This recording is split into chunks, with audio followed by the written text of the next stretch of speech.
Auditeurs et auditrices du jour, bonjour, et merci de nous retrouver pour un épisode placé sous le signe de l'animation. Mes amis, l'heure est grave. C'est avec une peur au ventre, instaurée par une pression conjugale qui ne redescend plus, que j'ai choisi ce film aujourd'hui. Non, ma vie avec ma dulcinée n'est pas celle que vous croyez, mais je ne vais pas me risquer à tenter de la décrire, tant je crains son courroux. Et puis, le dernier album d'Orelsan étant sorti, si vous souhaitez en savoir plus, il a écrit une chanson qui donne enfin un aperçu de ce que je vis au quotidien. Elle s'appelle Boss, et si après l'avoir écoutée vous ressentez, et ce serait bien normal, un peu de compassion pour moi, alors j'ouvrirai une cagnotte pour que vous puissiez m'aider à surmonter tout ça. Moi et tous les copains, maris, conjoints qui vivent sous le joug de leur moitié. Merci d'avance pour votre participation. Allez, trêve de plaisanterie, il est temps de revenir à nos moutons et pour cette fois, le film sert d'illustration à cette expression. Rendons-nous dans un premier temps dans un tout petit studio, très peu connu, avec une structure au moins aussi peu imposante, qui emploie des artistes absolument pas talentueux et qui ne possède pas du tout l'ensemble quasi complet des licences les plus lucratives.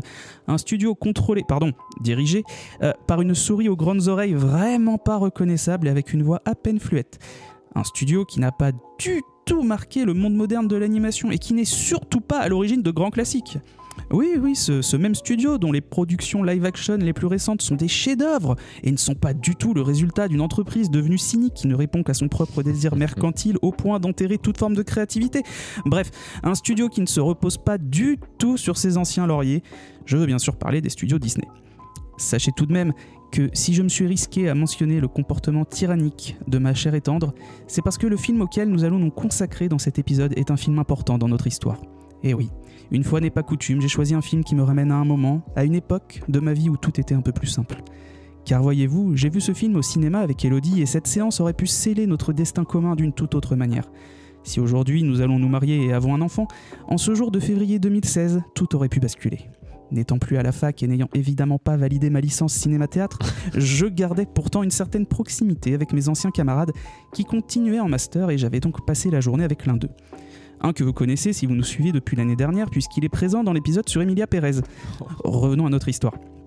De fil en aiguille et de discussion en discussion, je n'ai pas vu le temps filer. Et c'est tel le lapin blanc d'Alice au Pays des Merveilles que je m'élançais, en retard, merci Emmerich, sur le chemin de la gare.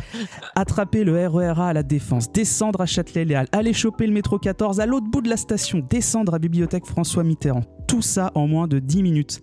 Autant vous dire que c'était mission impossible.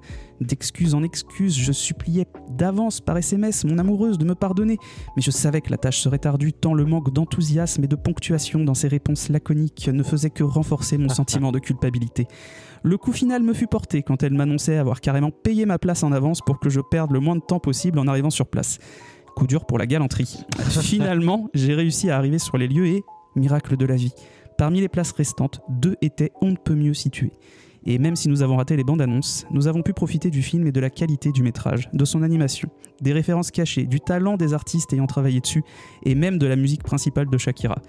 Oui, tous ces éléments qui ont réussi à éteindre le feu vengeur qui brûlait en son sein. Et très vite, la colère a laissé place au pardon et aux retrouvailles. La suite est histoire. Auditeurs, auditrices, mon cher co-animateur Guillaume, bienvenue à Zootopie. Générique.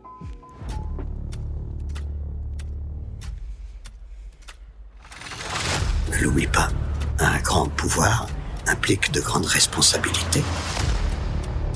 Ouh, c'est un bingo! Mais qu'est-ce que vous voulez que ça me foute, vos conneries?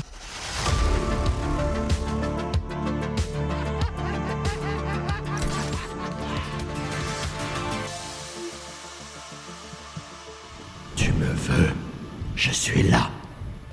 Bonjour Guillaume, bonjour tout le monde. Bonjour Bastien, bonjour à tous. Comment vas-tu ?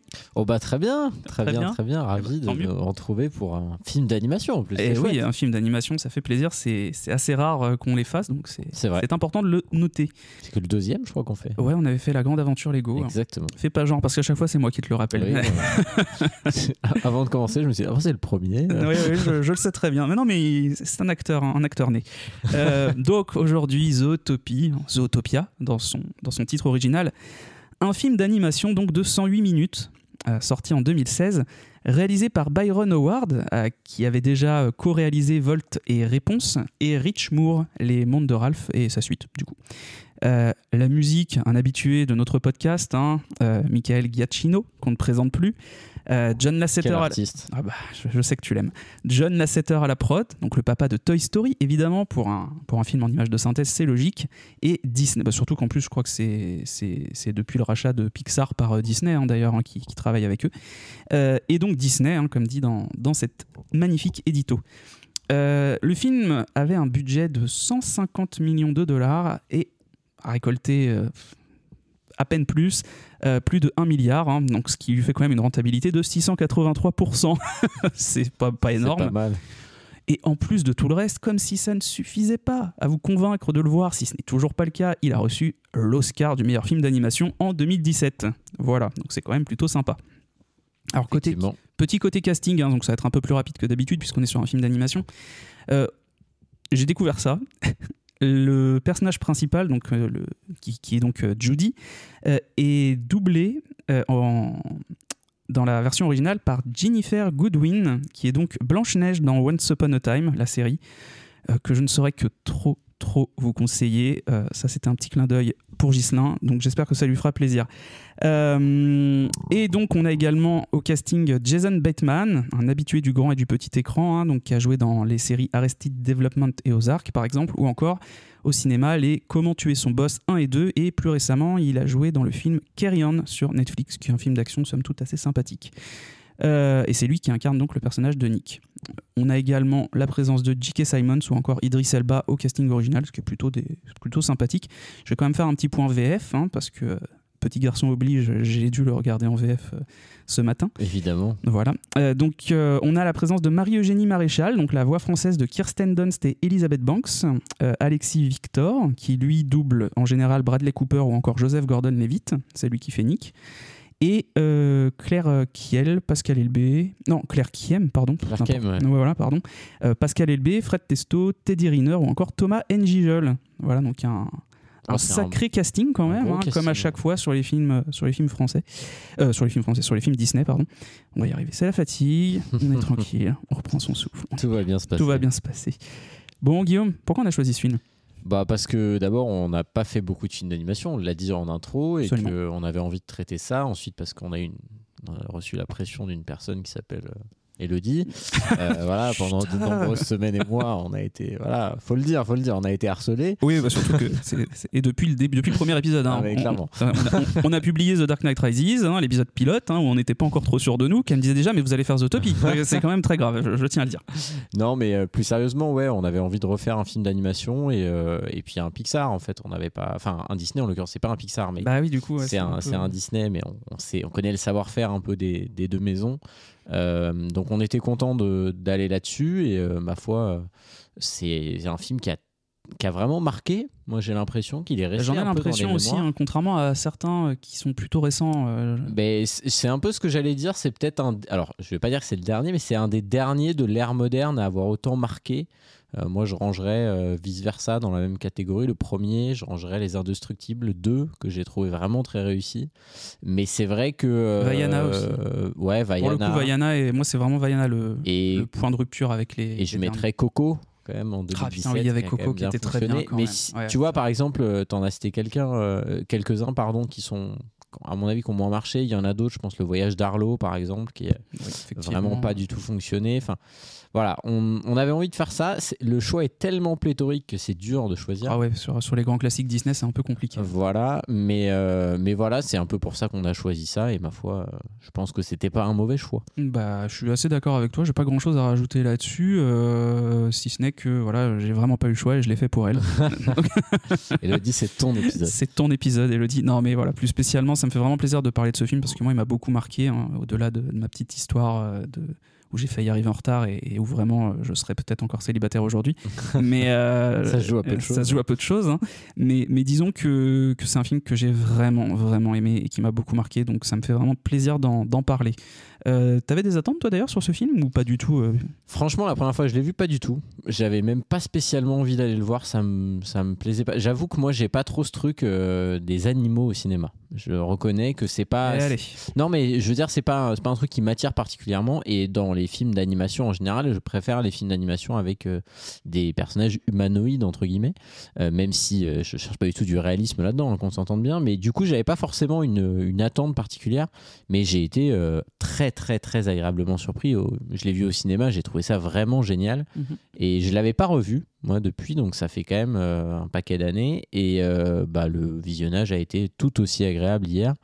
Franchement, le film, il a pas vieilli, il traite de plein de choses et je trouve qu'il y a au-delà de la qualité de l'animation, on aura l'occasion d'en parler, mais moi je trouve qu'il y a un vrai travail qui est fait dans toutes les proportions en fait, puisqu'on a des personnages de plein de tailles différentes et j'adore que l'univers réussisse à mettre en scène dans un même monde des mondes de tailles différentes.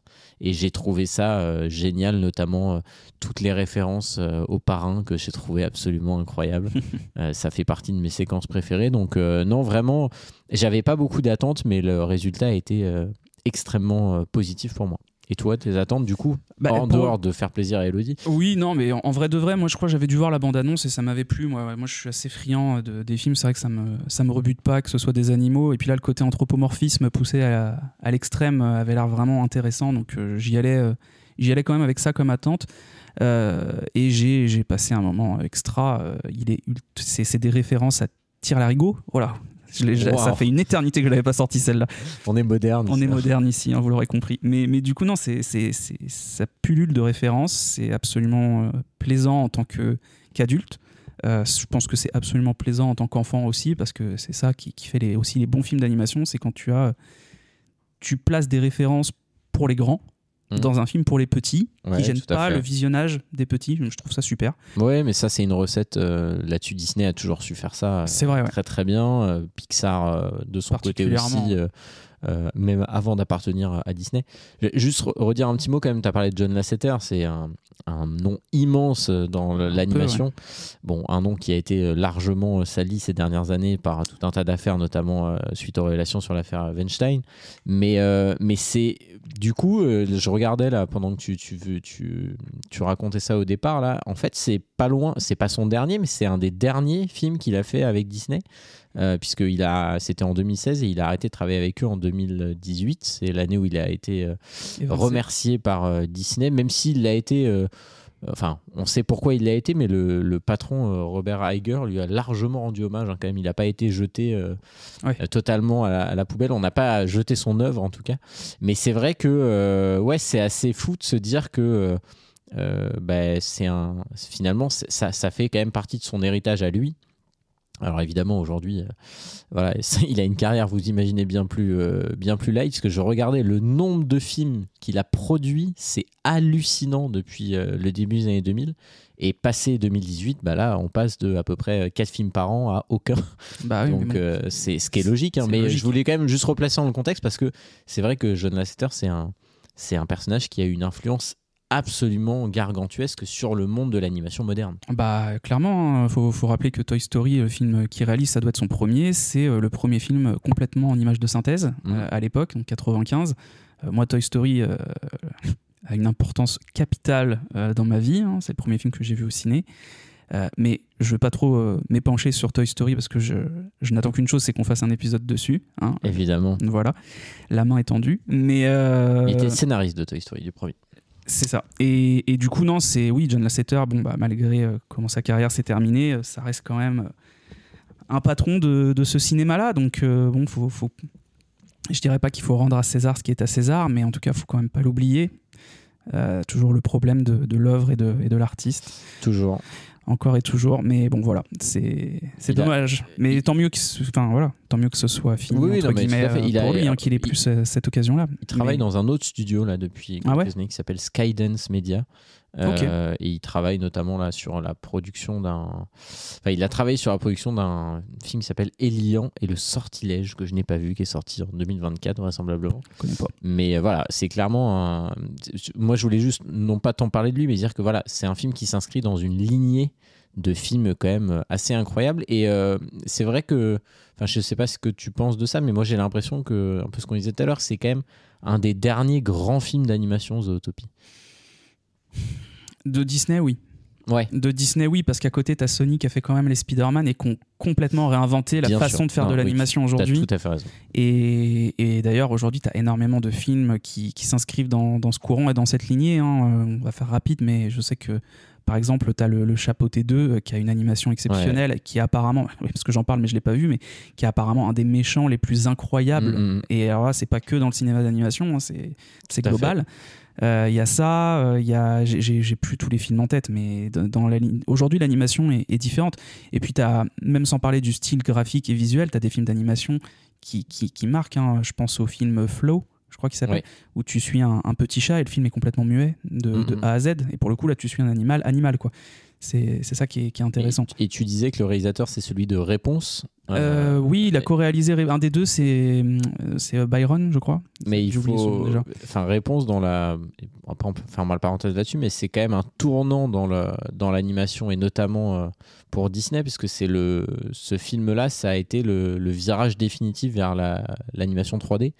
Et il faut savoir, je ne sais pas si tu sais ça, mais c'est assez intéressant de savoir que Réponse, quand il a été créé, il existe tout un storyboardage de ce film en 2D et qu'ils ont tranché très tard dans la production. Le film a existé Pour être en image de synthèse. Exactement. C'est Le fou. film a été écrit pour être en 2D et c'était le moment où il fallait trancher entre deux. Est-ce que on passe le cap de la 3D et donc on dit un peu au revoir aux vieilles recettes de Disney qui ont été magiques?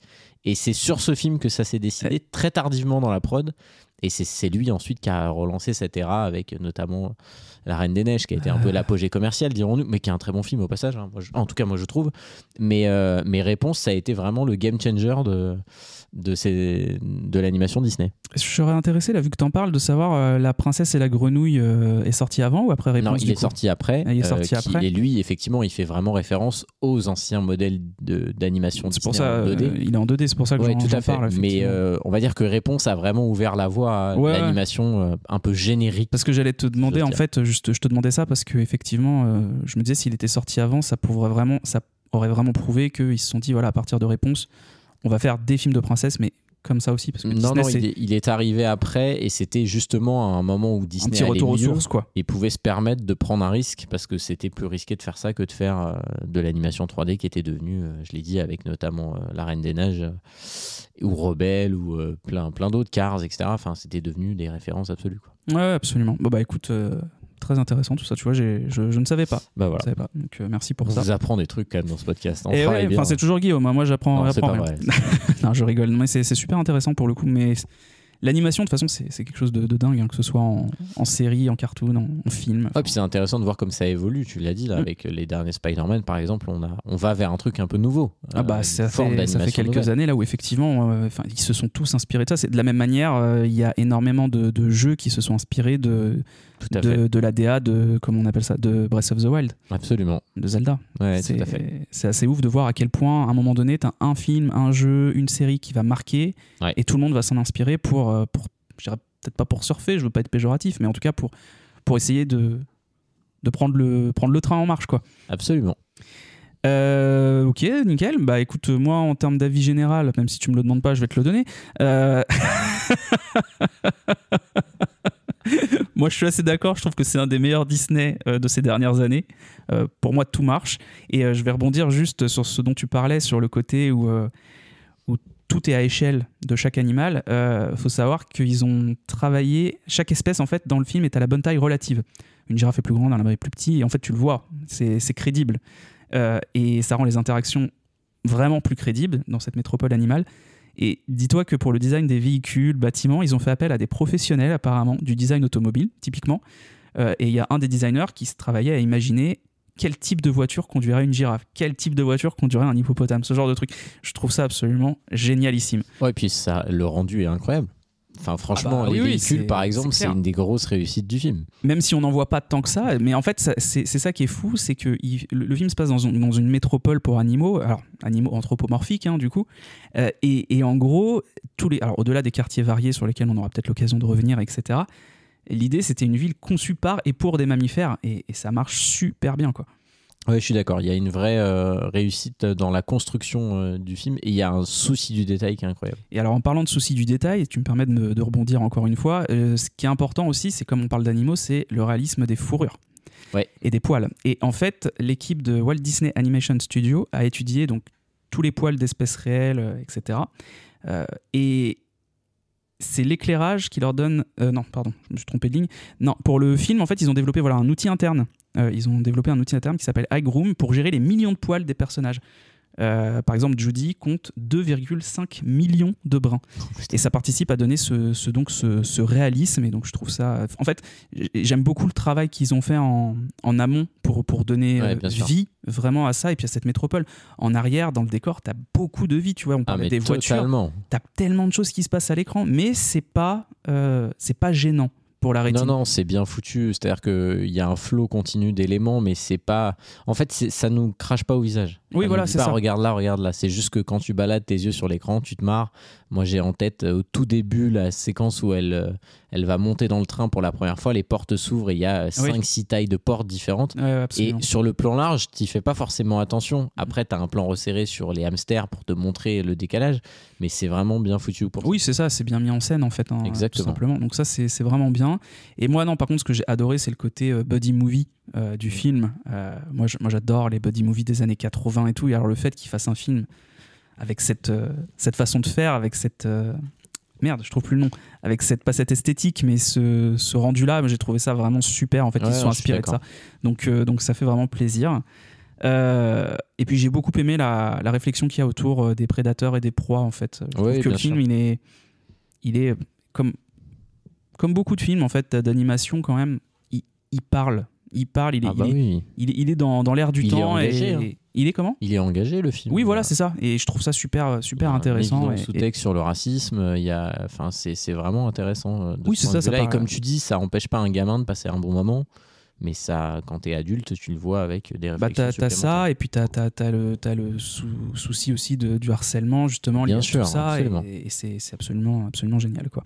Donc oui, beaucoup aimé ce film.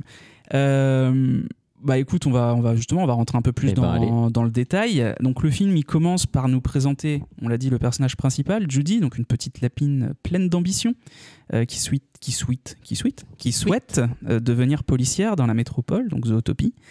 Et donc si les animaux vivent en communauté, elle se fait quand même un poil harceler. Légèrement par son prédateur naturel, donc le renard.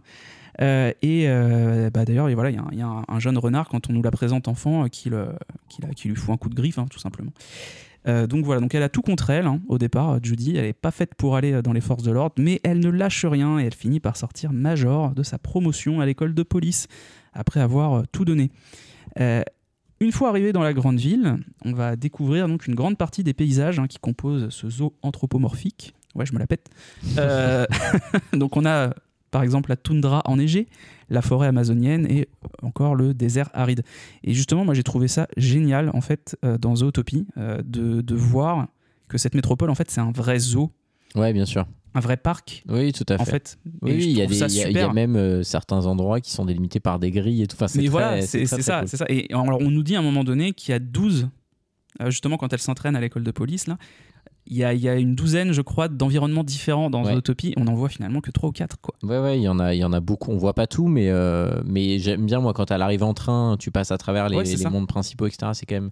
Là aussi, dans la mise en scène, c'est vraiment bien. Oui, c'est ça. Quand elle passe devant le désert, tu vois des chameaux qui courent, qui s'entraînent pour le marathon. Puis elle passe du désert à la glace. C'est vraiment sympa. C'est vraiment super.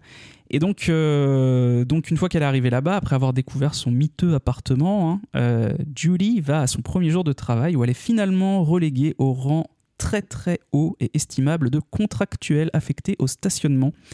Quelque chose qui va rassurer ses parents, mais qui, elle, va la prendre un peu aux tripes. Mais elle va pourtant prendre son travail à cœur et rencontrer, au détour de ses contraventions, un renard escroc du nom de Nick Wilde.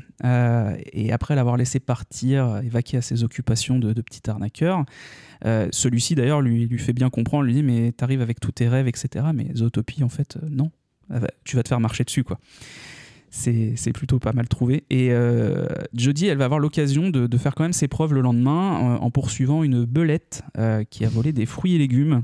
Et oui. Voilà, sacrée belette.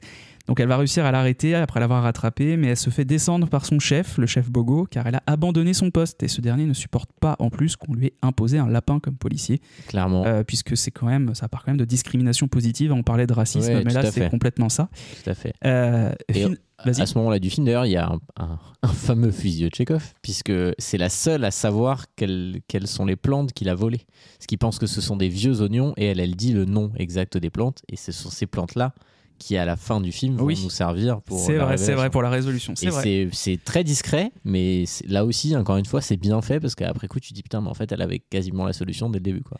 Moi, ça me plaît quand tu dis le mot fusil de Tchekhov, Mais ça me rend tout chose. C'est pour ça que je le dis à chaque fois. Voilà, j'adore. Voilà, c'est comme quand on évoque Jacques. Voilà, c'est des choses qui me plaisent et moi j'adore. Voilà. Bon, bref, du coup, elle a quand même, notre petite Judy, elle a la secrétaire du maire derrière elle qui l'encourage dans tout ce qu'elle fait. Et comme elle a la secrétaire du maire, à ce moment-là, les choses sont bien faites. Il y a aussi la femme d'un furet dont le mari a disparu. Hein. Oui. En fait, je ne l'ai pas dit, mais elle est reléguée donc, comme contractuelle en charge des contraventions. Mais tous ses collègues sont sur une affaire d'ampleur puisqu'il y a 14. Ah, 14, t'as raison. 14 animaux qui ont disparu, tous de type prédateur. Hein, donc voilà, et dont le petit furet. Et donc Judy va réussir à disposer de 48 heures pour retrouver ce dernier, après avoir fait justement une promesse à la femme en lui disant mais oui, on va le retrouver, ça va bien se passer. Du coup, le chef Bogo lui fait bon bah là par contre là, ça commence à bien faire, donc tu vas aller t'excuser tout de suite. Et puis finalement, donc elle a 48 heures et sinon elle démissionne. Exactement. C'est ça. Elle doit retrouver Emmett, parce que c'est son nom. Oui, Emmett, voilà, j'ai oublié son nom. C'est vrai que j'ai pas noté son nom. Donc voilà, donc elle va avoir l'occasion de montrer qu'elle vaut autant que le reste de ses collègues. Elle va donc retrouver notre renard favori Nick, parce que je ne l'ai pas précisé, mais c'est un renard, je crois. Je ne sais plus si je l'ai précisé. Si, je crois que tu l'avais dit. Et elle va le piéger en l'enregistrant, en lui disant en l'enregistrant en train de se confier qu'il n'a jamais payé d'impôts, hein, finalement. Voilà. Et elle va lui dire je vais te rendre l'enregistrement. Votre budgétaire, c'est un scandale. Voilà, c'est génial. elle arrive à le piéger et à le convaincre de l'aider pour retrouver le furet, parce que c'est la seule piste qu'elle a. Donc l'occasion pour nous de découvrir un peu plus Zootopie, parce qu'en tant que gros escroc et arnaqueur, Nick connaît tout le monde, hein, puis c'est un renard assez rusé. Exactement. Voilà. Et donc de toundra en forêt amazonienne, de rencontre en rencontre, notamment, je parlais d'Emeric dans l'édito Un paresseux où je ne vois qu'Emeric d'ailleurs, hein. Voilà, de rencontre en rencontre à une référence et de référence aussi à une pop culture qui n'a jamais été aussi bien fan-servicée, je trouve. Clairement. C'est absolument génial. Tu parlais du parrain, il y en a tellement d'autres. Ils mettent à jour une triste réalité à ce moment du film, le fait que les animaux prédateurs redeviennent sauvages et agressifs, faisant craindre pour la vie des animaux de type proie. Du coup, je parle pas de Pokémon, hein, en parlant de type. Et du coup, avec maladresse, après avoir mis un peu à jour toutes ces choses-là, avec maladresse, Judy va mettre Nick dans le même panier, alors qu'ils se sont plutôt rapprochés, ils sont devenus très amis. Et suite à cela, elle va donc démissionner et retourner dans sa campagne natale pour s'occuper des carottes avec papa-maman. Ce qui était son destin de base, on va dire. Voilà, c'est ça. Donc elle voulait l'éviter, finalement elle y retourne de son plein gré. Exactement. Écoute, à ce moment-là du film, on est plutôt pas mal. Qu'est-ce que toi t'as retenu ? Bon, j'imagine la scène du parrain, du coup. La scène du parrain, c'est ma scène préférée. Vraiment, il y a tout un build-up sur. Donc ils enquêtent pour savoir où est passé le Emmett là, et ils finissent par tomber dans une limousine et dans laquelle il y a des traces de lutte, et donc il se dit là. Il a dû se faire défoncer là-dedans, et il trouve un verre et sur lequel il y a un symbole en fait qui est l'emblème de ce qui semble être le parrain des ours polaires. C'est comme ça qu'il nous est présenté. Et évidemment, ils se font arrêter, ils sont emmenés dans le bureau, le parrain de la toundra. Et donc là, il y a 3 ours polaires, on a un 4e qui rentre, un 5e, un 6e, et le 6e il est gigantesque, et il s'assoit sur le fauteuil, et là on se dit voilà, c'est le méchant. Et il pose les mains sur la table, il écarte les mains, et en fait le parrain c'est un rongeur minuscule. Absolument. Qui a une moustache incroyable. Des sourcils encore plus fournis. Des sourcils, incroyables. et qui a une allure et une voix. La VF, elle est géniale. Bah, c'est la voix du parrain de Marlon Brando, en fait. Mais c'est parfait. C'est l'imitation parfaite, quoi. D'avoir été jusque-là, c'est génial. Et donc, en fait, on se rend compte qu'ils sont tous terrorisés par un truc qui mesure 3 cm, quoi. C'est ça. Et alors, en plus, il donne une des répliques qui est la même que dans le film original. Et ça se passe, la scène, en fait, exactement comme la fameuse scène du parrain original. Hein. C'est pendant le mariage de sa fille. Voilà. Fille que finalement Judy a sauvée la veille quand elle poursuivait la belette. Ouais. Puisque du coup, c'est vrai que je ne l'ai pas précisé, mais quand elle poursuivait la belette, en fait, a essayé de la perdre dans la ville des rongeurs minuscules, en fait. Exactement. Et moi, j'allais venir à ça. J'ai trouvé ça génial. Je le mets aussi dans le top 3 des meilleures scènes. Parce que justement, là, on voit tout le travail sur la mise à l'échelle. Ouais, bien sûr. Parce que du coup, ils font une course-poursuite dans une ville peuplée donc, de rongeurs qui sont tout petits. Et les lapins sont pas énormes, mais c'est des géants pour eux, quoi. Donc à un moment donné, ils font tomber des immeubles. On voit un peu un en mode domino, là, comme ça. Il y a un rongeur qui est dans son appartement, qui est en train de tourner dans une roue. Et il y a tout l'appartement qui part en vrille et tout. C'est ça. Et ça, je trouve, c'est vraiment bien. Enfin, c'est crédible, c'est bien réussi. Puis ça... Ouais, t'y crois en fait à cet univers. C'est ça, et puis tu passes un super moment parce que le film il est très drôle. Je trouve que l'humour est très bien dosé, c'est pas lourdingue. Tu l'as dit, la scène des paresseux, elle est exceptionnelle. Elle est géniale. Vraiment, c'est exceptionnel. Elle est beaucoup trop parlante, ça m'a trigger là en le revoyant, genre le coup du tampon. Ouais, et puis compagnie au ralenti, tout, c'est terrible. Quand il commence à avoir un fou rire, quoi, le temps qu'il met à se mettre à rire, c'est. Non, vraiment, bon, on a tous vu cette scène. Je pense que même les gens qui n'ont pas vu le film, je crois que le moment du paresseux, où justement où il se retourne, il fait. Ah bon, là on ne voit pas évidemment, mais en tout cas où il sourit au ralenti, voilà, où il fait les au ralenti. Je crois que c'était dans la bande-annonce, si c'est pas le premier teaser, si je te dis pas de conneries. Ouais, mais en tout cas, c'est un truc qui marche incroyablement bien. Et en fait, c'est à l'image du film. C'est-à-dire que le film, il est pas. Tout est bien dosé. Alors évidemment, ça reste un Disney, donc bon voilà, mais il y a quand même du retournement parce que la fin, elle est pas si prévisible que ça. Et puis voilà, il y a un côté un peu enquête, il y a un côté aventure, il y a un côté le personnage il abandonne puis il revient. Enfin, je trouve que vraiment l'histoire elle est vraiment bien traitée, les personnages ils évoluent. T'as parlé de Nick, évidemment. Nick, au départ, c'est vraiment un escroc notoire. La séquence, au départ, où elle le rencontre, où il va acheter une glace avec... les glaces pour éléphants, donc qui sont des glaces géantes. Hein, voilà, et lui, il veut acheter ça pour un bébé renard qui est déguisé en éléphant, mais c'est à mourir de rire. Un fennec. Un bébé fennec, pardon. Et au final, on se rend compte que le fennec, il a la voix de Stallone. Quoi. C'est la voix de Teddy Riner en VF. Et c'est exceptionnel. Il conduit avec des grosses lunettes. Ouais. Ça, c'est vraiment bien. Enfin, moi, c'est ça que je retiens, c'est vraiment l'ambiance générale du film et le fait que il y a beaucoup de fois je me suis marré et il y a beaucoup de fois où je me suis dit putain les mecs ils sont trop forts quoi. Et c'est vrai que ça fait du bien de voir des films où tu sens tout est maîtrisé. Il n'y a pas de moment, il n'y a pas de ventre mou, il n'y a pas de moment de flottement. Il y a toujours un petit truc pour te ramener dans l'histoire. Oui, puis tu as des respirations, mais qui te font pas chier. Tu n'es pas en train de t'ennuyer. Tu te dis pas, bon, vas-y, ça commence à être long, avance. Mais voilà, puis les vannes sont bien faites. Je pense aux vannes avec Shakira, où ils ont une appli, ils mettent leur tête avec une voix robotique qui dit waouh, tu es super. c'est vraiment. Non, voilà. Et toi, du coup et moi, en fait, à ce moment-là du film, oui, c'est la scène du parrain. Mais moi, la scène que je retiens le plus, c'est pas celle-là. C'est une scène qui arrive dans le dernier acte, donc je le dirai à ce moment-là quand on parlera de la fin du film. Mais oui, moi c'est la scène du parrain, c'est la scène de poursuite dans la forêt, c'est tous les gags, même avec les loups qui n'arrêtent pas de hurler dès qu'il y en a un qui hurle. C'est toute l'ambiance générale du film en fait. J'avais vraiment l'impression de voir un film live action avec des vrais acteurs. J'ai adoré le buddy movie de A à Z en fait. Ils se sont, tu vois. C'est ce qu'ils font de mieux. On parlait de l'assetteur, bon bah voilà, mais Toy Story, c'est un buddy movie. Toy Story, c'est un buddy movie et ils sont bons dans ça. Ils sont super bons dans ça. Ouais, je suis d'accord. Moi, je trouve que dans ce que tu disais, dans le fait qu'on dirait des humains, moi j'adore la scène où ils vont dans le truc naturiste. Bien sûr, mais c'est absolument génial. C'est absolument génial. Et moi, je trouve... en fait, parce que d'une certaine manière, on parlait de Réponse, ça peut être considéré un peu comme une sorte de buddy movie parce qu'ils sont que deux personnages, ils forment un duo pendant la majeure partie du film. Tout à fait. Ralph, les mondes de Ralph, pareil. Oui, non, mais ils sont très forts là-dedans. Et moi, je trouve que on fait pas mieux en fait. Non, mais je suis d'accord. Puis dans ce style-là, tout fonctionne, tout est crédible, tu y crois à l'univers, tu te fais pas chier une seule seconde. Ça va dans tous les sens, mais ça te perd pas et tu te prends à à enquêter aussi, tu vois, dire mais ça va être quoi la clairement. raison en fait, comme avec des vrais acteurs. Et je trouve ça magnifique ce qu'ils ont réussi à faire. Ah ouais, non, je suis d'accord avec toi.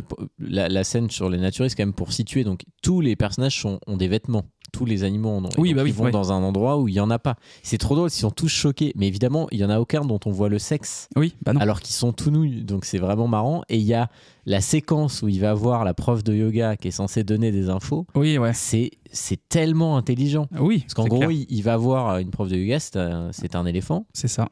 Et donc, il dit qu'elle a une mémoire d'éléphant pour le coup. Et donc, habile. du coup, elle se souvient de tout. Il cherche des infos sur Emmett. Et en fait, ce qui est super drôle, c'est que elle ne répond à aucune question. Et c'est lui qui donne toutes les infos sans s'en rendre compte. Mais si, Et- tu te souviens, il portait une chemise Mais verte, un gilet exactement. marron. Mais si, je te dis, c'était ça. C'est Mais Thomas si. Njigel d'ailleurs qui fait la voix du yak. Exact. Et c'est super comme idée. Ah oui, c'est génial. Et C'est un bien gars foutu. qui marche bien. Et tu l'as très bien dit, la VF. Je l'ai jamais vu en VO, même au ciné à l'époque, donc Ok. je sais pas ce que vaut la VO, mais la VF elle est géniale. Ah oui, la VF, elle est top. Franchement, il n'y a rien à dire là-dessus. Non mais c'est vrai, ça fait du bien en fait d'avoir un Ouais, film mais non, réussi à ce point-là. mais tu vois, c'est ça fait du bien. C'est-à-dire que que ce soit la grande aventure Lego qu'on a traité, que ce soit Zootopie, que ce soit le film Spider-Man qu'on a mentionné là, c'est des films d'animation où quand tu les vois, putain, t'es bien à la fin. Tu vois, Ouais, exactement. Tu t'es passes bien. un bon Alors moment. que le film traite de sujets plus ou moins graves, c'est pas le problème, c'est pas le débat. Mais en tout cas, quand tu les vois, t'es bien, quoi. Tu te dis, mais j'ai passé un super moment. C'est ça. Putain, si tous les films live action pouvaient être comme ça, mais enfin, quand je dis live action, je parle pas des redites des films Disney, des Bien classiques sûr. qu'on connaît et compagnie qui ressortent en live action, des films avec les vrais acteurs, etc. Si ils pouvaient tous avoir des rythmes comme ça, putain, on serait bien, mais quoi. On est bien d'accord. Il y a plus grand monde qui arrive à faire des films qui te tiennent comme ça. Non, de A à Z. Et puis surtout, ça devient rare d'avoir des films où tu te dis pas bon, ok, c'est un film comme les autres, c'est générique, il en ressort. Enfin, on l'a souvent dit, nous, dans le podcast, on en a un peu marre de ça, d'avoir des films un peu génériques. Ce film-là, il a une vraie identité. Ouais. Il a un vrai... Et pourtant, il révolutionne pas grand-chose en soi. Non, mais il tout le ce qu'il fait bien. fait, il le fait bien. C'est ça. Et du coup, on pourrait presque dire c'est un film qui a des bonnes intentions. Enfin, je veux dire, dans la manière dont c'est raconté, il n'y a pas de longueur, il n'y a pas de... Ouais, tout est réussi. Et vraiment, moi, je suis sorti de là avec comme tu dis, avec un grand sourire, en fait. Non, mais c'est ça. Et puis même, tu vois, tu parles de bonnes intentions, même le sous-texte du film, la façon qu'il traite, effectivement, ce sont des bonnes intentions. Ouais. Mais c'est bien traité fait. de la bonne manière. C'est pas lourdingue. L'enfant, il comprend le propos. Toi, en tant qu'adulte, tu dis, putain, ouais, c'est bien foutu. Donc non, ça marche bien. Et encore une fois, le fait de vraiment de placer des références à des films que l'enfant, mais jamais il a vu ça, il le comprendra pas. Tu l'as vu avec ton C'est- fils? Ouais, après il a 3 ans, donc il était un peu saoulé. Tu vois, par exemple, Toy Story, il a réussi à le tenir, mais là, le film dure 20 minutes de plus. Hein. Il dure 1h50, pas loin, 1h46, je crois. Donc du coup, par rapport aux 1h30 de Ouais, Toy bien sûr, Story, c'est plus long. c'est un peu plus long. Mais tu l'as vu se marrer, ce genre de choses? Je vais être honnête, non, ce qui le faisait marrer, c'est parce que Elodie et moi, on se marrait. D'accord, ok. C'est ce qu'il faisait. Non, À un mais moment c'est donné, intéressant de voir j'ai aussi tapé le une grosse regard d'un barre à la gamin, scène du parrain ou je sais Eh plus ben, quoi, bien sûr. et genre il m'a regardé, il a fait j'ai fait oui, c'est bien mon fils, je t'aime. mais voilà, mais par exemple, après là, il a 3 ans, il commence à rentrer, en plus il est à l'école pour la première fois, donc cette année, donc il rentre un peu justement dans ce côté où des fois, tu vois, il éclate de rire quand il joue. C'est tout con, hein, mais du coup, je me dis, bah ouais, ça Ouais, commence, il commence à prendre conscience de choses et à se faire, je dirais pas ses goûts, mais à réagir de la manière qu'il a envie, pas en mimant, Ouais, tu bien vois. sûr. Et du coup, je trouve ça super intéressant. Mais- On parle pas du tout du film là, Non, mais hein, c'est intéressant. c'est un parce que podcast. typiquement, je pense que ce genre de film, pour un gamin, c'est génial à voir. Parce que vraiment, on prend pas l'enfant pour un idiot. Oui, mais ça c'est super important. On te surexplique pas les trucs, juste c'est là, tu peux suivre, tu peux comprendre. Alors évidemment, 3 ans, t'es encore un peu jeune, mais je veux dire, à 4-5 ans, je suis à peu près sûr que des gamins de cet âge-là, ils peuvent s'éclater dans un film comme ça et en ressortir qu'avec du positif. Et je suis entièrement d'accord avec toi, et tu as dit peut-être la phrase qui résume vraiment très bien ça, et je vais la répéter parce que voilà, c'est le fait qu'on ne prend pas l'enfant pour un idiot. Et en fait, les films d'animation, il y en a tellement une masse où on te prend pour un con, même en tant qu'enfant, où tu te dis, mais c'est bon, putain, allez, laisse-le vivre le truc, tu vois. Ouais, je suis d'accord. Donc non, c'est vrai que ce film marche bien. Bon, alors comment ça se finit? Oui, ouais, on va y arriver. Alors ça se finit. En fait, finalement, après être revenu dans sa ville et en proie au remords, Judy découvre en fait la vraie raison, donc le fameux fusil de Tchekhov dont tu parlais tout à l'heure, pour laquelle les prédateurs redeviennent sauvages et retournent à Zootopie. Pour lesquels les prédateurs redeviennent sauvages. En fait, il y a une fleur, j'ai oublié le nom scientifique, mais on s'en fiche, qui en fait leur rend le côté sauvage. Et elle apprend même que son oncle lapin en avait mangé quand il était plus jeune et il avait mordu sa mère. Donc du coup elle s'est dit mais même les lapins peuvent devenir sauvages en fait. Et ça pareil c'est un super message, un début de message puisqu'il sera confirmé dans la conclusion. Et donc elle retourne à Zootopie pour prévenir Nick et lui demander de lui pardonner et de l'aider. Ce que ce dernier fait, non sans un certain plaisir, et les voilà tous deux repartis à la recherche de preuves pouvant étayer ce propos.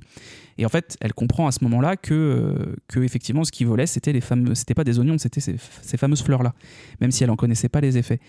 Et d'ailleurs, leur nom commun et non scientifique, c'est les hurleurs nocturnes. Et en fait, elle pensait que les hurleurs nocturnes, c'était des loups, mais en fait, non, ce sont ces fleurs-là. Et ce qui m'a beaucoup fait rire, c'est que le fameux voleur, la belette, il est doublé par Mo Sislak en VF, et c'est à mourir de rire. Nice, j'avais même pas tilté. Ah, c'est ouf. Incroyable. J'avais même pas fait le rapprochement. Moi, ça m'a tiqué dessus. Je me disais, putain, c'est génial, ça soit lui. Ah, c'est dingue. Et donc finalement, nos deux compères arrivent à mettre à jour ce complot orchestré. Alors là, ça va me donner l'occasion de parler de, pour moi, ma scène favorite, la scène la plus marquante pour moi. C'est qu'en fait, ils retrouvent un peu le laboratoire clandestin qui utilise donc ces fleurs, qui les sèche et qui en fait un petit liquide pour attirer sur les animaux sauvages. Ouais. Et donc, là, c'est une référence à Breaking Bad, de A à Z. La tenue que porte le mec qui est en train de faire les machins, c'est la combinaison jaune de Breaking Bad. Et surtout, à la fin, donc ce mec-là s'appelle Duke ou quelque chose comme ça, je crois, c'est un gros bouc un peu borgne et compagnie. Et en fait, il répond au téléphone dans ce qui est en fait le laboratoire est dans un wagon, dans une gare wagon, abandonnée. Ouais. Et en gros, il répond au téléphone, il fait ouais, bah, c'est bon, j'ai fait ça. Il fait oui, mais t'inquiète pas, j'ai été capable de tirer sur un furet qui était dans une voiture, donc on comprend que c'est lui qui a rendu sauvage donc le furet dont on parlait tout à l'heure. Et en gros, il dit bon, attends, je te laisse, parce qu'à ce moment-là, il y a quelqu'un qui frappe. Il dit je te laisse, il y a Jesse et Walter qui arrivent. Jesse et Walter, donc Wool pour la laine, évidemment, mais c'est Jesse et Walter de Breaking Bad. Mais j'avais même pas percuté. Et en fait, moi, quand j'ai vu ça, quand on est sorti du film, pour être tout à fait honnête, j'avais que ça à la bouche. Quand je pense à Zootopie, je ne pense qu'à cette scène et je me dis, Jesse et Walter. Je me dis, mais c'est fou d'avoir fait ça, parce qu'on en revient à ce qu'on disait. L'enfant va rien tilter, tu vois, il va rien comprendre. Mais toi, et alors moi, toi évidemment. Là, je me dis, mais c'est dingue. Ah ouais, non, mais tu vois, c'est fou parce que mais moi, c'est fou.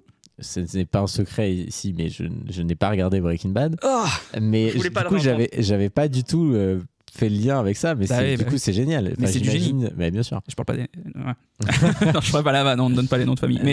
Mais du coup, non, moi je trouve ça fou. Et voilà, donc moi c'est cette scène-là. Donc bref. Ils démantèlent un peu ce laboratoire. La scène est très drôle d'ailleurs. Oui. Ils font démarrer le train, il y a une espèce de course-poursuite, ils courent après le train et tout, c'est à mourir de rire. C'est génial. Mais d'ailleurs, je me demande si cette scène-là, c'est pas une référence au film Speed, parce que la fin du film se passe justement sur un train à grande vitesse. C'est possible, ouais. Et donc ils mettent à jour le complot qui était donc orchestré non pas par l'ancien maire qui était un lion, maire qui est donc tombé en disgrâce lors de du recouvrement des animaux sauvages. Wow, je vais y arriver. Il a été mis en prison. Il a été mis en prison, c'est ça. Et donc c'est sa secrétaire qui a pris sa place. Et donc en fait, ce complot était orchestré par cette secrétaire qui est donc un mouton. Hein. Exactement. Voilà, un mouton. Et qui est un peu rigolote parce qu'elle bien sûr, elle est un peu maladroite, un peu vieillotte, elle est un peu pain-bêche, voilà, elle est très très drôle. Et donc en fait, ce mouton avait en réalité comme projet de dégager tous les prédateurs afin que les proies deviennent plus crédibles aux yeux du monde et puis surtout que pour elle puisse garder le contrôle sur la ville. En fait, c'était un peu son but final. Oui, et ce qui explique pourquoi elle a à ce point poussé le personnage principal, le lapin, à réussir à devenir flic. C'est ça, parce que je l'ai pas dit, mais avant qu'elle démissionne, je dis en fait, elle a démissionné. Le clou de sa démission, en fait, ça a été le clou sur le cercueil de son travail. Non, je vais pas finir cette métaphore. Le cercueil de sa démission. Merci. Ça a été quand en fait on lui a proposé d'être la figure et la porte-parole de la police parce que c'est un lapin.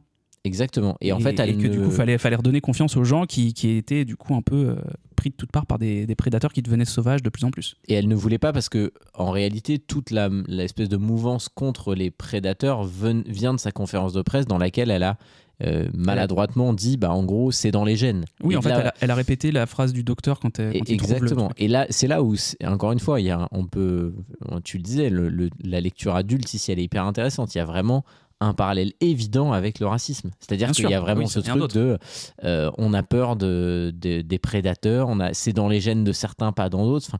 Et c'est vrai qu'à ce moment-là elle ne mesure pas du tout la portée de ce qu'elle dit. Et là aussi tu le mets en contexte d'un enfant.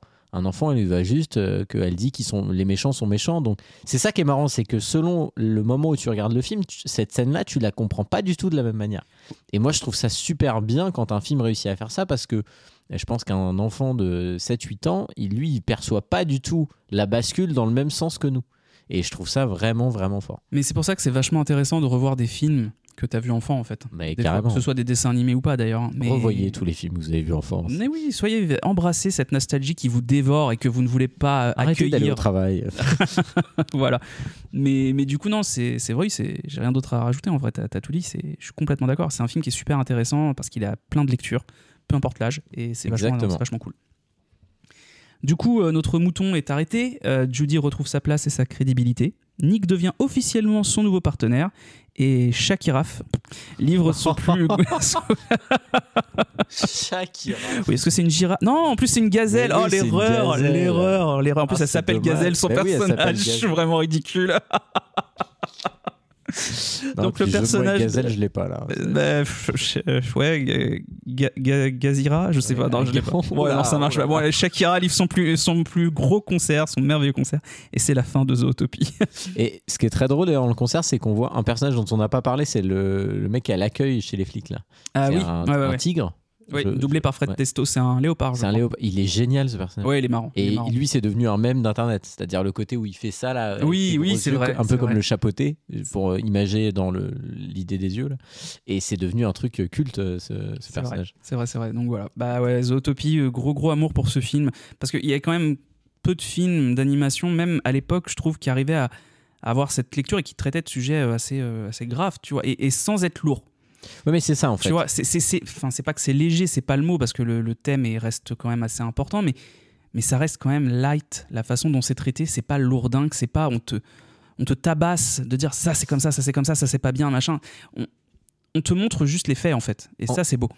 Moi, ce que je trouve réussi, c'est que le film il fait passer un message sous la forme d'un message. C'est-à-dire qu'il y a beaucoup trop de films, et notamment récents, et dans quels que soient les genres, mais dans l'animation c'est souvent le cas, où l'histoire elle est au prétexte de faire passer un message et que ce qui compte avant tout c'est de faire passer le message. Le film là pour moi il n'oublie pas que sa priorité c'est de raconter une histoire, et notamment une histoire pour les enfants parce que c'est de l'animation et que l'univers appelle à ce que des gamins viennent, et il laisse au spectateur le fait de réfléchir et de lui-même comprendre le message. C'est-à-dire qu'on a parlé de Ready Player One la semaine dernière où je disais que ça m'agaçait les films qui te surexpliquent tout. Lui, il fait pas ça, ce film-là. Justement, il laisse le spectateur comprendre lui-même. Du coup, tu as une forme de satisfaction, en fait. Et c'est pour ça que le message, il passe encore mieux. Parce que le message, c'est toi qui l'as compris. C'est pas le film qui te l'a crié à la gueule. Bien sûr. Tu vois, le mot racisme, il est jamais employé. Jamais, ouais. Le mot discrimination, il est jamais employé. Non, mais par discrimination contre, positive, c'est moi qui le disais. Ouais. exactement. Mais par contre, le film t'illustre ça. Et ça fait d'ailleurs, il explique au début, Zootopie, c'est la cité dans laquelle tout le monde vit ensemble. C'est plutôt bien fait au départ, où on nous raconte un peu l'histoire de. Avant, il y a une pièce de théâtre, là, c'est génial. Pièce de théâtre quand elle est enfant, absolument. Où les parents sont désespérés. Oui, d'ailleurs. parce qu'elle met du ketchup pour faire du faux sang. Exactement. Et mais c'est super. En fait, c'est exactement ce que tu as dit tout à l'heure. C'est-à-dire, le film, il n'est pas lourd.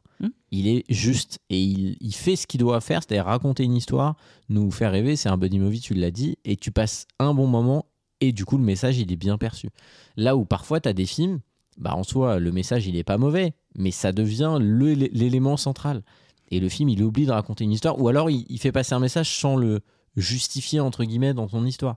Là, l'histoire, elle explique tout ça, et elle justifie tout ça. Et puis voilà, on peut le dire, on a quand même hâte de voir la suite. Eh ben oui, justement, c'était mon prochain point, c'est que là, il va y avoir une suite à la fin du mois. Et j'en parlais encore avec Hello ce matin, et oui, moi j'ai hâte d'aller le voir. Là pour le coup, celui-là je le raterai pas. Alors moi je dois dire, je n'ai volontairement vu aucune bande-annonce de la suite. Donc j'ai dû voir un teaser, je pense. J'ai dû voir un teaser. Je sais même pas si c'est les mêmes persos, s'il y a des persos nouveaux. J'imagine qu'il y a un peu de nouveau, mais ouais, je suis curieux. Et du coup, toi, en le revoyant là, c'est quoi tes attentes pour le 2 ? C'est une bonne question. En vrai, moi, mon attente principale, c'est de voir justement d'autres environnements, parce que comme on l'a dit tout à l'heure, il y a une douzaine normalement d'environnements dans tout Zootopie. On en a vu que 3 ou 4. Donc là, j'imagine, et puis avec le petit teaser que j'ai en tête, que j'ai vu du 2, on va voir justement plein d'autres choses qu'on n'a pas vues. Donc ça, j'ai trop hâte. J'ai hâte de retrouver les personnages, parce que pour le coup, effectivement, Nick et Judy reviennent, de voir leur évolution, de voir où ils en sont. parce que suite à Zootopie, justement, premier du nom, il y avait eu beaucoup de fans, de personnes qui avaient un peu créé en mode oui, ils sont ensemble, machin. Alors c'est vrai que tu te dis un lapin et un renard, bon, voilà, donc je suis assez curieux de voir puisqu'ils vont aller dans cette direction ou pas, mais j'en ai pas spécialement envie en plus. Mais non, mes attentes, c'est vraiment de me dire j'ai envie de rêver autant que celui-là, j'ai envie de passer un moment aussi exceptionnel que celui-là. Je te dis, ma première séance, vraiment, c'était génial. Et puis, alors, je me suis pas fait chier une seule seconde, le temps, je l'ai pas vu passer, et j'ai pas eu l'impression de voir un film pour enfants. Oui, c'est ce qu'on disait. C'est-à-dire que... Et en fait, s'ils arrivent à refaire au moins ça, bah, vas-y, moi des Zootopie 2, 3, 4, tu m'en fais, il n'y a pas de problème. Non mais c'est vrai. Non mais tout à fait, je comprends. S'ils arrivent à rester sur cette ligne directrice, moi ça me va. Hein. Et puis ouais, bah, après j'ai envie quand même d'être surpris, tu vois. J'ai envie de voir ce qu'ils nous ont concocté et comment ils vont le raconter et de quoi ça va parler, parce que je pense pas qu'ils vont refaire une redite des thèmes qui sont abordés dans celui-là, qui sont entendus dans celui-là. Donc j'espère qu'on sera surpris. L'occasion de voir si la présence ou pas de John Lasseter suffit à faire des films de ce type-là corrects. J'espère pas, ça serait triste. Donc voilà, toi t'as des attentes particulières ou pas du tout? Mais honnêtement, c'est un peu une des raisons pour lesquelles on a choisi de faire ce film aussi. On l'a pas dit, mais parce qu'on savait que le 2 sortait et qu'on avait envie de le revoir dans la perspective d'aller voir le 2. J'avoue que moi c'est un film que j'avais adoré mais que j'avais pas revu. Donc je dirais que c'est un film que j'ai beaucoup aimé, mais peut-être un petit peu moins marqué que toi. Mais c'est vrai que là quand je suis sorti du revisionnage, je me suis dit j'ai vraiment hâte de voir le 2. Ah ouais, ça m'a vraiment donné envie de retourner là-dedans, quoi. Ouais. Ma seule crainte, mais c'est un peu toujours le cas quand il y a des suites, c'est que tu vois bien que le film de base il appelait pas une suite. Ah bah non, clairement. Et du coup je me dis, j'espère vraiment qu'ils ont trouvé un bon filon. J'ai souvent dit ça notamment de Toy Story. Quand ils ont annoncé le 4, moi j'avais pas envie qu'il y ait une suite. Et je dois admettre que la suite elle est réussie, même si ça aurait dû, je pense, quand même s'arrêter au 3. Là ils en font un 5e. Vraiment, je me dis que je vois pas ce qu'ils ont à raconter d'autre. De ce que j'ai compris, parce qu'ils ont annoncé 2-3 trucs là dernièrement sur Toy Story 5, petite parenthèse, parce que je suis un peu comme toi. Je suis un peu comme toi là-dessus. Moi, Toy Story 3 concluait à la jamais saga, dans nos cœurs. Voilà, on en parlera un jour. On en parle. Ah ouais, putain, j'ai tellement hâte. Moi aussi. Mais voilà, moi le 4, j'y étais presque à reculons, alors que c'est Toy Story. Bon, on en a un peu parlé déjà à l'occasion quand il était sorti. On en reparlera pendant le podcast. Mais disons que voilà, ça appelait encore moins que le 3 à une suite. Et tu te dis, là, je vois plus. Ça sert à rien. Ça sert plus à rien. On est bien d'accord. De ce que j'ai compris, ça serait Jessie, le personnage principal. Tout tournerait autour d'elle et ça les mettrait face à la technologie et aux jouets technologiques. Bon. À voir. Et du coup, pour revenir aux 2, VTech sera le grand ennemi de ce Toy Story 5. C'est sûr et certain. VTech. Non, mais du coup, pour revenir à Zootopie 2, moi, j'avoue que j'ai envie d'y aller, mais j'ai un peu peur d'être déçu quand même. Parce que je trouve que le premier était tellement bien. En fait, c'est toujours pareil. Des fois, on comprend, c'est un peu facile de notre point de vue, mais aussi, je comprends des producteurs. T'as un truc qui marche, et même les scénaristes et tout. Un truc qui a marché, t'as envie d'en refaire. Je comprends. Mais c'est vrai que des fois, t'as envie de leur dire, les gars, c'était tellement bien. C'est pas grave, on n'en fait qu'un, mais il restera au Panthéon. Moi, je pense que ce truc-là, il va rester dans l'histoire. On pense ça, j'espère. Ouais. On se dit ça aussi parce qu'on est plus âgé. Moi, à l'époque, Toy Story, quand j'ai su qu'il y avait le 2, j'étais en mode bien sûr. Incroyable. Et pourtant, le 1 n'appelait pas de suite non plus. Mais bien sûr. Non, mais je suis d'accord. Après, c'est vrai que. Moi, j'y crois. Je sais pas, tiens, je vais regarder vite fait un truc sans machin, c'est savoir si c'est la même équipe créative. Parce que c'est une bonne question. Qui est John Lasseter ou pas, finalement, on s'en fout un peu. Mais, non, mais c'est intéressant. Mais tu vois. Savoir si c'est la même équipe créative. Moi, quoi. Je pense aussi qu'on a une crainte. C'est les mêmes réals déjà. Bon, c'est une bonne chose. C'est Michael Giacchino à la musique. Allez, ça c'est bon. Et ouais, non, ça a l'air d'être le même scénariste aussi. Donc, non, mais pour le coup, tu vois, moi je me dis, ce qui fait aussi que moi, en tout cas, j'ai une petite crainte, c'est parce que au-delà de l'âge, c'est l'expérience. On a quand même vu souvent qu'au bout d'un moment, tu faisais un bon film, pas forcément obligé de faire 58, quoi. Bon, il y en a qu'une. Moi, je crois tout à fait au fait que ça peut être bien. Non, mais tu vois ce que je veux dire. J'y crois, je pense que ça va être réussi, mais j'espère juste qu'ils vont pas se dire bon là on a vraiment un filon, on va en faire 52 quoi. Non mais je pense que s'ils font une suite, après ce qui serait intéressant c'est qu'ils fassent une trilogie. Alors, oui, pourquoi pas. Je parle en termes de suite parce que si le 2 fonctionne aussi bien en termes de chiffres, forcément ils feront un 3. Mais il faut qu'ils restent dans le truc. Voilà, on a raconté ce qu'on avait raconté, ça sert à rien d'en faire trop non plus. Je suis d'accord avec toi. Enfin voilà, bon, écoute, on verra peut-être un épisode sur le 2 oui, mais bien sûr. Si tout tout peut arriver. Mais C'est bien pas sûr, encore, c'est pas décidé. Non, mais oui, peut-être qu'on le traitera qu'on le traitera, on verra selon ce qu'il y a à dire. Dans la foulée, dans la semaine de sa sortie. On va pas faire du Camelot volume 2 toutes les semaines, faut pas déconner. On l'avait dit, c'était un peu exceptionnel, on s'était organisé. On le refera de temps en temps. Oui, je pense qu'il y a quelques films qu'on a spotés pas forcément tout de suite, mais dans les mois ou les années à venir. Et voilà, j'en ai un ou deux en tête. Surtout dans les mois, parce que là, dans les années, on se projette énormément. Mais oui, mais bien sûr, on se projette ici. C'est ce qu'il faut. Bon, merci Bastien. Merci de nous avoir écoutés, merci Guillaume. À tous. Et puis on vous dit à la semaine prochaine pour de nouvelles aventures. Voilà. 18h sur vos plateformes. Salut à tous, à bientôt. Ciao. Ne passerez pas. Je reviendrai. Tu étais l'élu, c'était toi. Je vous emmerde, je rentre à ma maison. D'accord, faisons comme ça.